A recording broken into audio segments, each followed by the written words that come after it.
You guys had some guys get banged up a little bit, especially late in the game. How'd you guys make out, to the best of your knowledge, on that?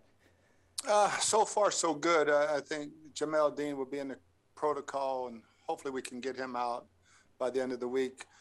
Sean Murphy-Bunning's okay.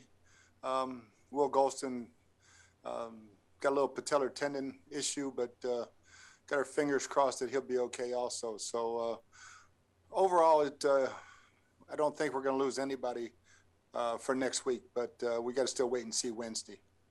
On that opening drive, when you went 2 passes, 3 passes, 4 passes, at some point did you chuckle to yourself and say, we might pass the whole way to the end zone here? Well, no, a lot of times we have 2 plays called to run in a pass option. So they just kept giving us what we were looking for in the passing game, and offensive line did a great job of keeping Tom clean. So it was it's never a problem if the quarterback's not getting touched, to take it and throw it that many times when your offensive line's playing that well. Yeah, you complimented your offensive line Sunday after the game. Really, like you said, did the Falcons, no matter what they tried, was it just not able to get to Tom at all because of the line? Yeah, the line, the backs, everybody did a heck of a job.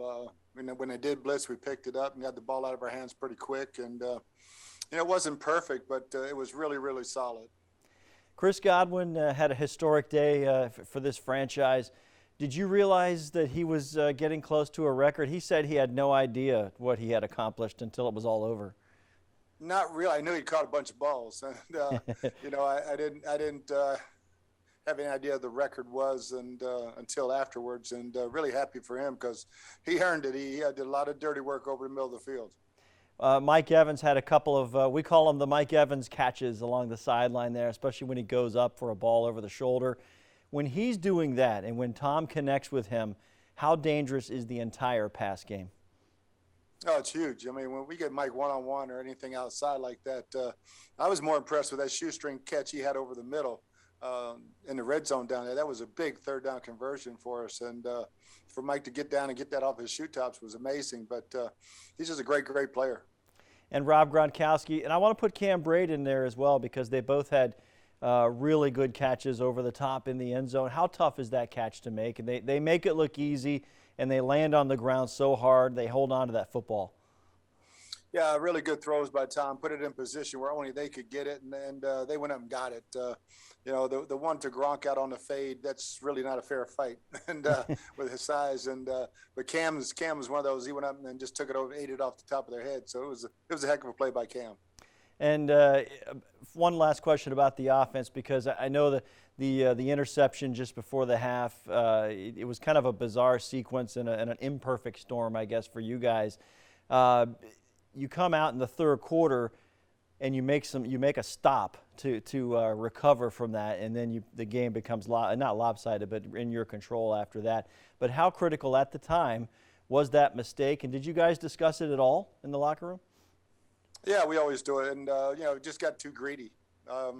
We threw one screen pass with 58 seconds, 2 timeouts. We think we can score from anywhere, and we've done it this year. So, the first screen pass didn't go. Probably a poor call, and Tom's never going to see that defensive tackle looping out there anyway. So, a great play by Marlon Davis, and we just got too greedy. And just like last week in Indianapolis, you come out. They had cut it to a 3-point game. Now they have a chance to do something here, and you guys stop them and get the momentum back for you guys. How critical was that? Big. I thought our defense, again, shut out the second half. Shut the running game down, got some good pressure on Matt Ryan, and that's what it takes. You got to get him one-dimensional. Once we got into a 2-score game and got him throwing the ball more, we could get after the quarterback. On the 2 big runs, go back to their first series, Atlanta's first offensive series. They hit you for 2 big runs. What happened there, and what was the difference later when you guys were able to close that up? They missed the tackles. Got out of our gaps.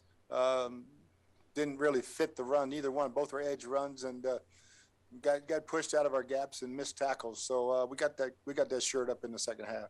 And finally, Coach, of all the sacks yesterday, the interior linemen getting in there. It's a pass rush you talk about all the time, but they finally got their their numbers, if you will, and big sacks at big moments in the game. How important is the interior part of this line, especially Vita Vea coming back healthy? Oh, it's huge, and we would get Vita one-on-one or Sue one-on-one. They did an excellent job of running some games with the linebackers going up in the middle too. So those guys had a great interior pressure the whole game. I thought we should have had a couple more sacks. We let him get out of there.